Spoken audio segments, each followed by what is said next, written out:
Greetings, everyone. This is a tutorial about sound reactive visual art, and today I want to share with you a simple technique that you can use to generate control signals for modulating parameters of a visual display. Let me begin by giving you a brief overview of this technique and the network. The technique essentially involves extracting the amplitude envelope from an audio signal.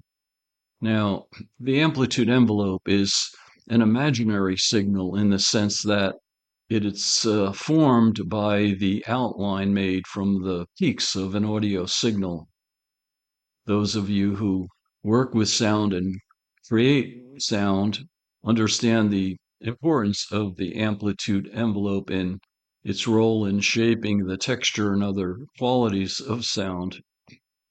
Historically, the electrification of sound into an audio signal began in 1857 in France when Edouard-Leon Scott found a way to capture sound for the first time in a physical device. 20 years later, Thomas Edison and his team developed the phonograph. In addition, the evolution of the audio signal continued with Marconi in 1890, developing the radio and the radio broadcast. Now, along with this development of the audio signal, there was the development of the electric light. In 1802, Humphry Davy created the electric carbon arc lamp.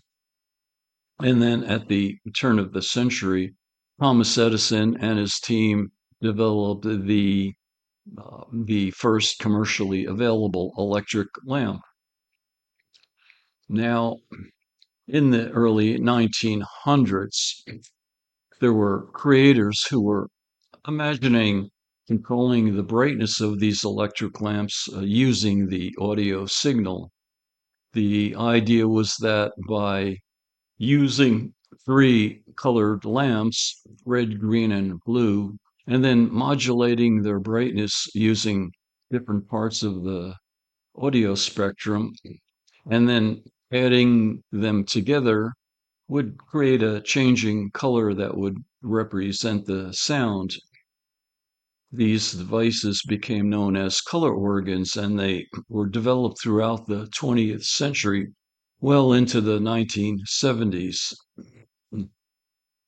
Now, as for the network, we have a audio file. We'll begin with an audio file, which will apply a low-pass audio filter to the signal, and then we'll apply an amplifier stage using a math chop, and then two more low-pass filtering stages to create this control signal that we'll use to modulate the radius of a circle. Then we'll apply a feedback edge to produce the final result. So now with that said, let's get into more detail about the network. Before we get onto the network, let's take a look at the final result. I'm sure you'll all recognize the tune.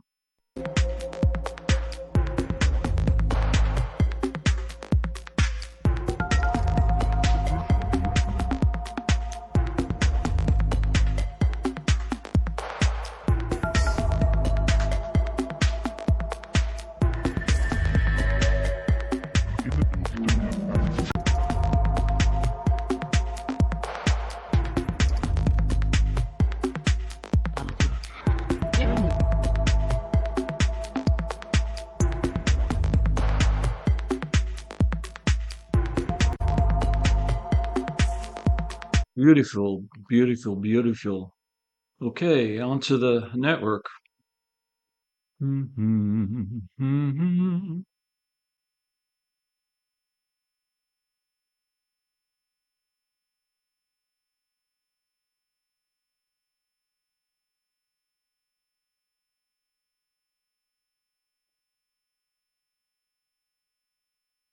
First, let's begin by putting down an audio file in CHOP and also a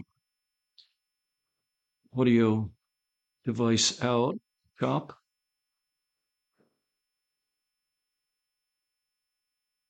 And let's go ahead and deactivate the audio device out, and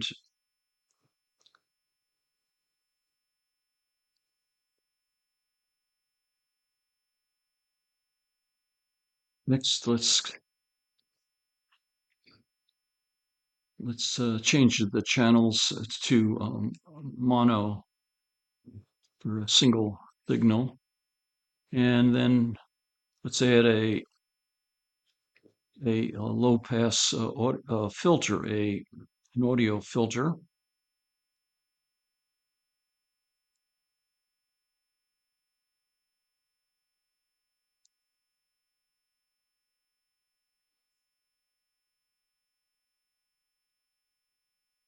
The low pass filter, let's set the cutoff units to frequency, and the filter cutoff, let's go to 60 hertz.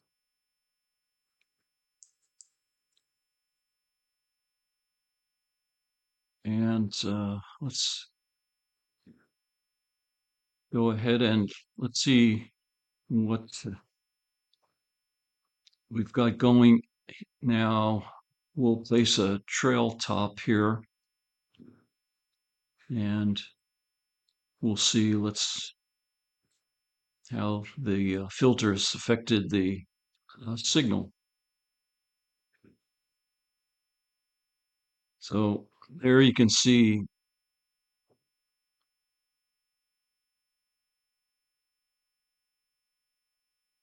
that we've eliminated a lot of the high frequencies. We've reduced the bandwidth considerably from uh, 20 hertz to 20,000 hertz down to now down to 60 hertz.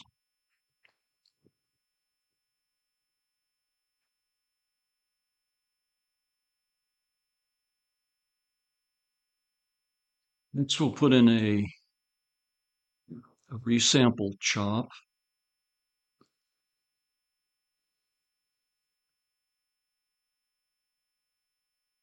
and let's go ahead and um, compare these three signals now. The resample chop, we're going to, for the sample rate, turn it down to 60 hertz. Originally, the audio file running at 44.1 thousand samples per second. So having reduced the bandwidth quite a bit, we don't need all those samples. And so we can cut back the sampling rate quite a bit. Now let's go ahead and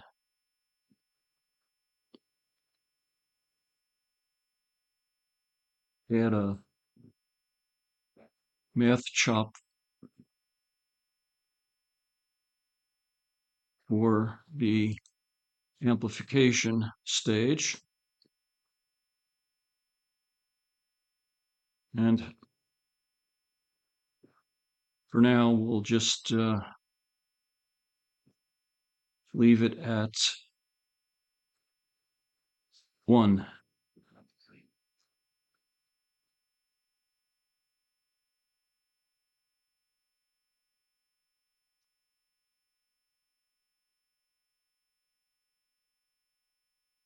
Next, let's drop in another low pass filter. This time, uh,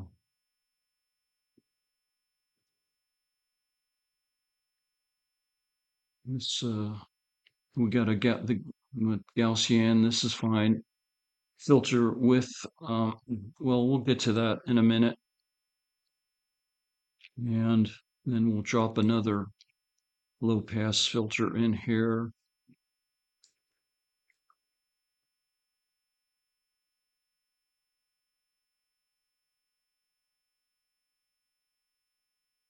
Yeah. Now let's go ahead and put another trail top in here so we can see how this thing is working. So let's forget about the original audio signal right now, and we'll just go with the first audio filter. You know, we can see right here the original signal, then the uh, first low pass filter down to a cutoff a frequency of 60 hertz. And let's go ahead and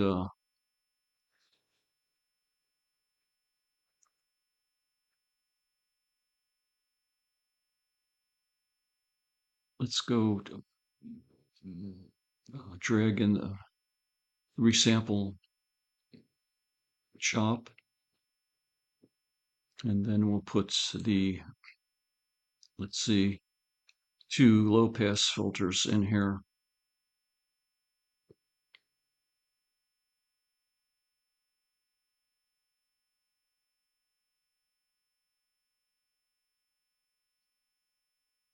So there we have it.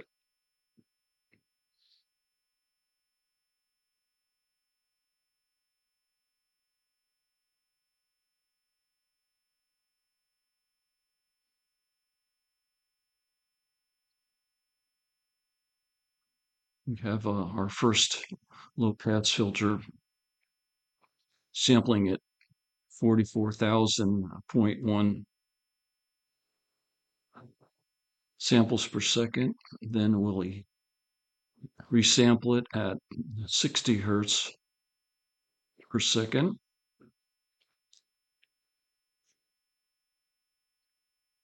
or 60 samples per second. And then the first low pass filter, and then the second low pass filter.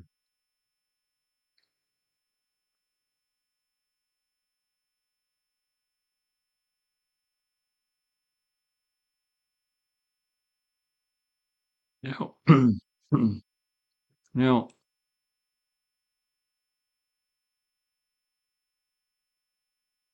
since we're trying to really squeeze down the frequency or the bandwidth of the signal, since we're since visually our eyes really can't tell, um, you know, discriminate when the frequency gets up, you know, past 60 hertz. So even down to 10 cycles per second is pretty fast. And so we want to get down to like 2 hertz, or even 0 to maybe 6 hertz, 10 hertz at the most. Strobe would blink at about 10 cycles per second. So that's pretty useless in a visual display when we're trying to modulate parameters. So we can, let's go ahead and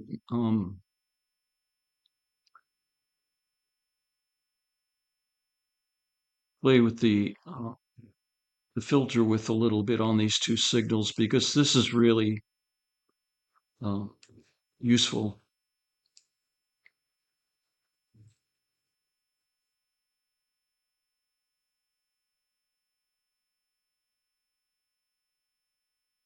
Now we can play with the filter widths to get different amounts of, I call it excitedness of the signal.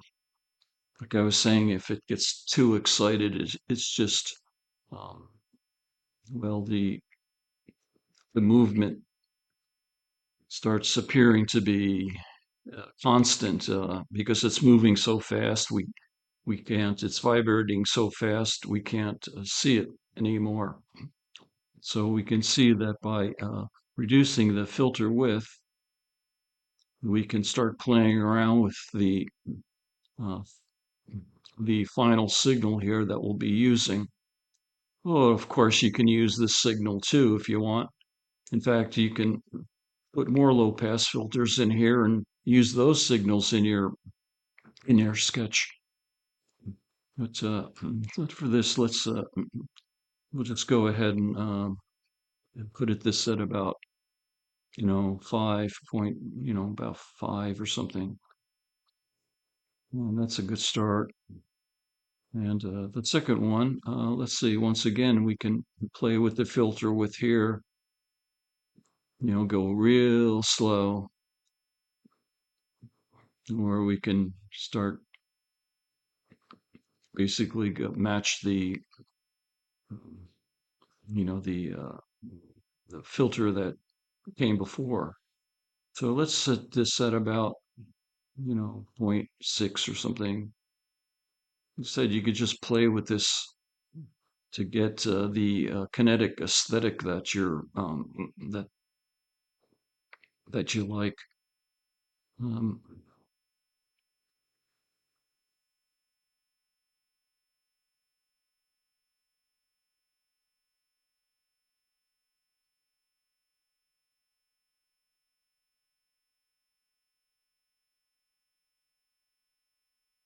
so that's basically essentially it. We have this original audio signal, and then we'll reduce the bandwidth with a low pass filter down to 60 hertz, and then we'll re-sample it at 60 samples per second to give us a floor modulating signal, and then apply the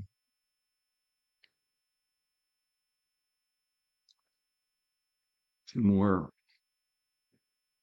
low pass filters and adjust them to uh, the uh, the kinetic aesthetic that you're trying to achieve. So now we'll just go ahead and um,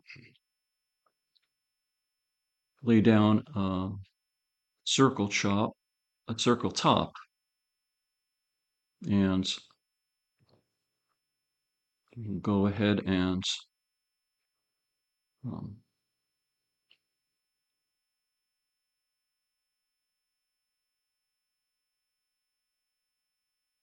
use the output from the filter to modulate the radius of the circle.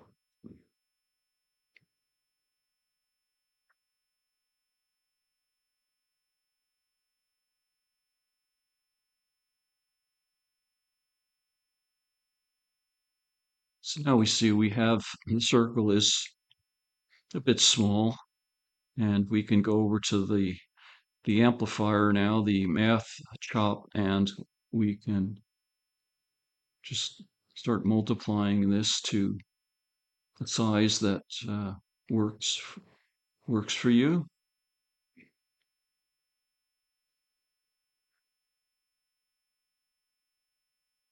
And then we'll put lay down a feedback edge. Oh,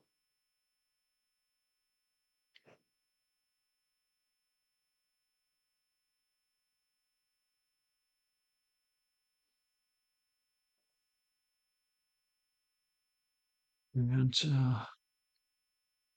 come up here, image filters, feedback edge. We'll go ahead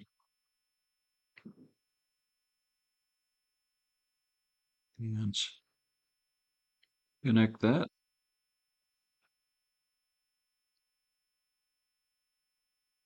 Now let's go back to the circle and we'll set the the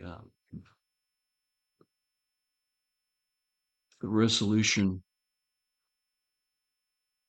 to be a bit higher.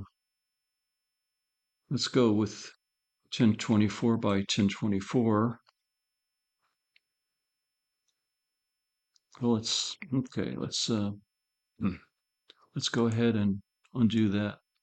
Okay, there's that, and then we'll change the resolution.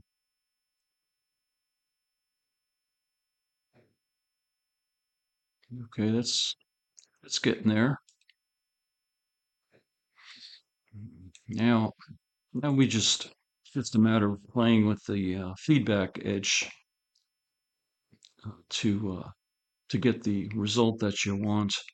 Um, Now this is completely up to you how you want to play with it. It's probably a million different combinations and all different kinds of effects that you can create. But it's your personal taste and the kind of kinetic aesthetic and the visual aesthetic that you're trying to achieve. But for this one, let's go for the source tint. We'll what is it? Play around with this and source tint 0.4. Let's see, 0.41, and let's let's take out the blue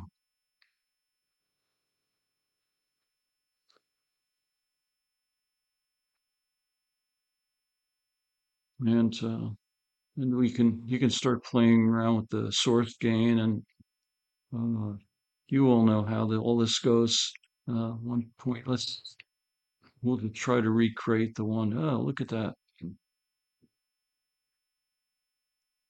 source gain, and you can.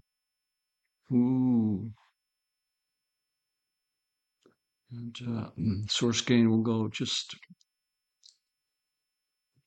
like about something like 1.8 something, and of course the edge color is going to make an impact. So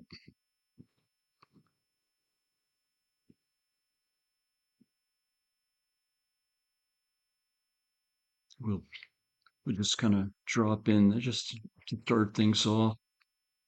Edge color, green, edge color. Let's go with, hmm,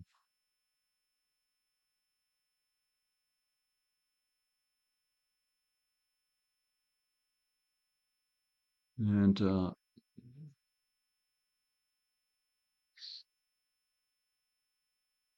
0.3 on the green. And let's see, what was this? 0.01. I don't know. We'll just, so you just play with these things and have a whole lot of fun with it and, just find out what resonates with you and what you're trying to express. Um, Now let's go down to the edge strength. Um, you know, as you can see, you could go down to 0, and then we start picking it up. We'll go to edge strength.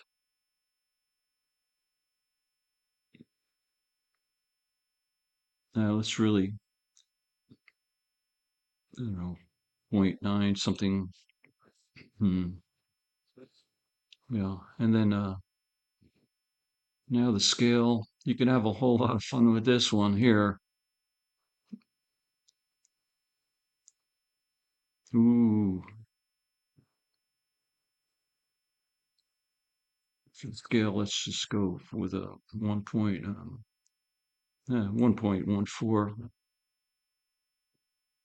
and blurred source. Of course, you can play with that and the blurred feedback.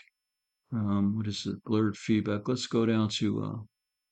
Let's keep it at one. We'll make the image uh, crisp, nice and crisp. The feedback gain. Let's go down to 1.1. Now this is pretty crazy. Boy, now this is when you really start getting into um, some nice kinetic aesthetic, visual aesthetics. It's really nice for live performance, since you can very easily modulate these by the human hand in a live performance.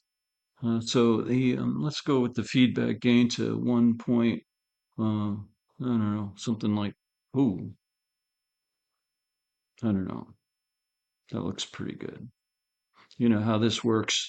Start adjusting some, and then the others need to be readjusted, and you just have a lot of fun with it.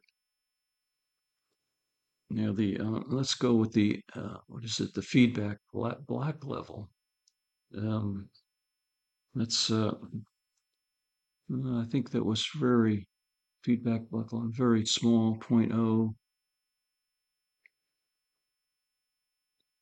And then we'll turn the gain down a little bit to bring that back. Feedback back level, black level zero point 0. Let's go something. And where's the feedback gain? Let's see. Play with that a little bit. You know. Um, Now let's go down to the hue shift. And ooh, ooh, yeah. And we'll just crank that to 10 for now. The saturation multiplier, of course, something like that.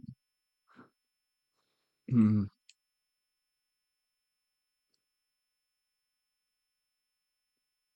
Starts getting out of control. You just hit the reset button, and let's see the saturation. Let's go to that's pretty good. Make it a little bit more saturated.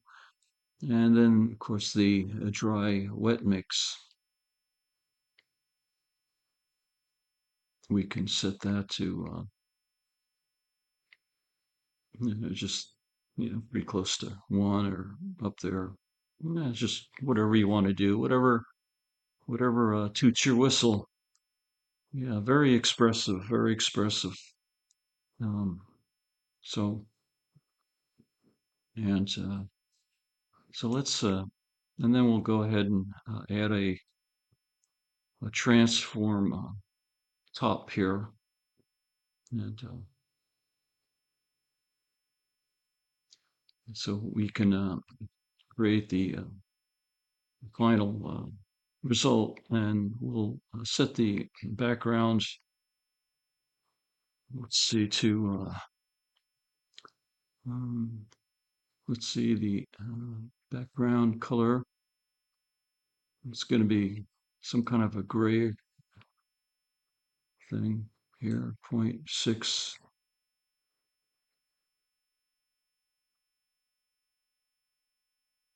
And of course, we'll put the background color on,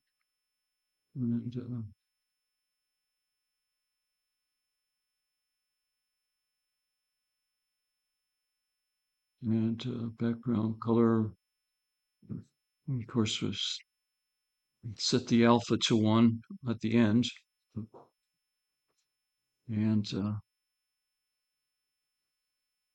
let's see. We can play around. Of course, you can play around with any background color that you're trying to that you want to gives you the expression that you're looking for. But let's just go back to the gray.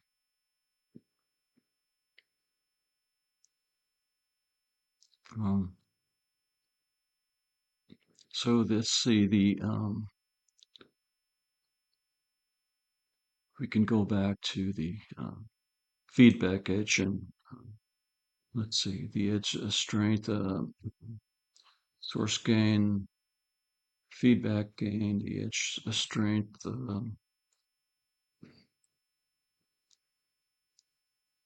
and play with maybe the feedback gain a little bit.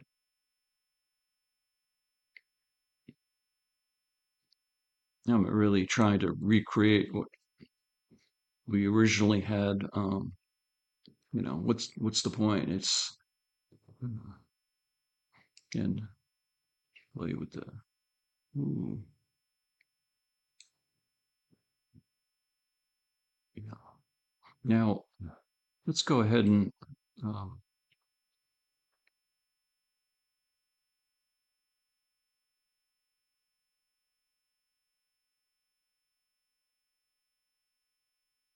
let's go see what this thing's starting to look like here, and then we'll go ahead and want to show you how the filters will affect the result here.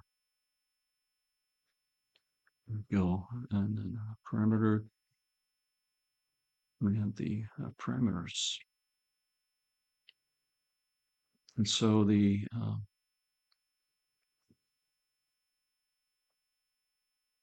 excitedness. Now, then you can play with the excitedness of the filter by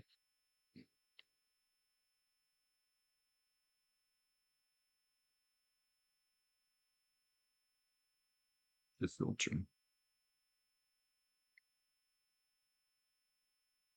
Yeah. So let's go ahead and turn on the audio device to see what's going on here. First, let's turn down the volume.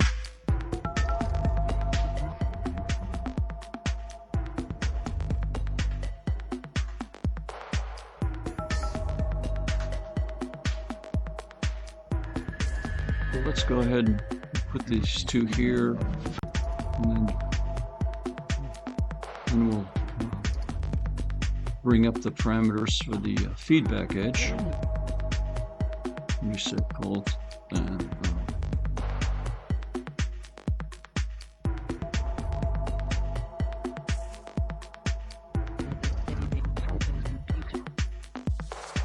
and then you just start fiddling with it.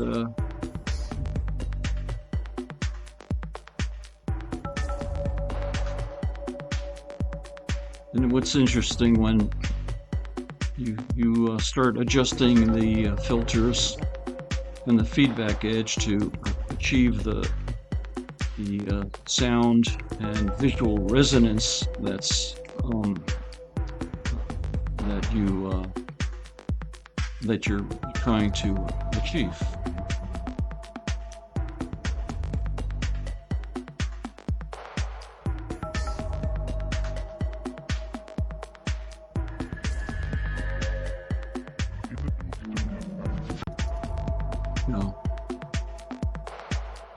So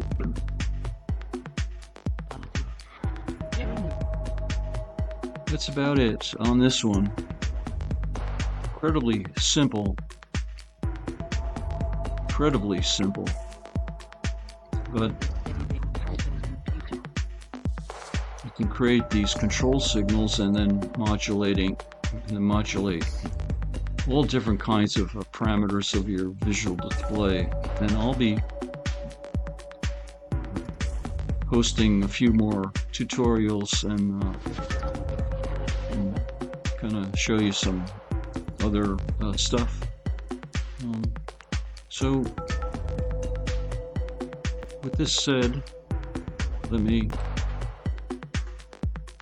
finish. If you like the video, if this is useful to you, I'd sure like to hear your comments if you think this is what you think of it, and of course subscribe, and yeah, leave your comments, and I look forward to developing this line of tutorials in the future. And with that said,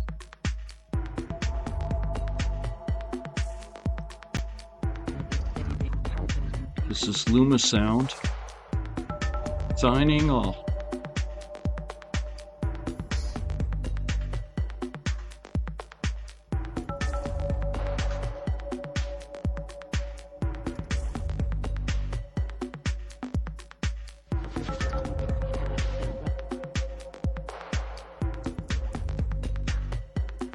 All of you have a very wonderful evening out there.